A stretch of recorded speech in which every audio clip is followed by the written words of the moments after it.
చంద్రబాబువే నీచ రాజకీయాలంటూ మండిపడ్డారు మాజీ మంత్రి వెల్లంపల్లి శ్రీనివాస్. గతంలో మోదీని తిట్టిన చంద్రబాబు, పవన్ ఇప్పుడు పొత్తు కోసం కాలు పట్టుకుంటున్నారని విమర్శించారు. అమిత్ షా తిరుపతి వస్తే చెప్పులు వేయించారని, పవన్ కూడా పాచిపోయిన లడ్డూలంటే విమర్శించారని అన్నారు. ఇప్పుడు సీఎం జగన్ ను ఎదుర్కొన్న లేక అమిత్ షా, జేపీ నడ్డా కాలు పట్టుకుంటున్నారంటూ ఫైర్ అయ్యారు వెల్లంపల్లి. చంద్రబాబు నీచ రాజకీయాలకి ఇదొక పరాకాష్ట.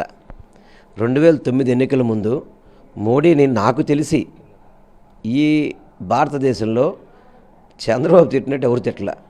చివరికి వ్యక్తిగత జీవితంతో కూడా మాట్లాడాడు ఆయన. అదేవిధంగా అమిత్ షాని తిరుపతి వస్తే చెప్పులు వేయించాడు, నల్ల బెలూన్స్ వేయించాడు.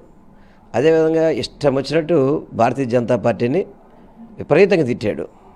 మరి ఈరోజు పొత్తు పెట్టుకోవడానికి వాళ్ళు ఎలా ఆలోచిస్తున్నారో, మరి చంద్రబాబు ఎలా పొత్తు పెట్టుకుంటారో సంగతి చంద్రబాబు చెప్పాల్సిన అవసరం ఉంది ఈరోజు రాష్ట్ర ప్రజలందరికీ కూడా.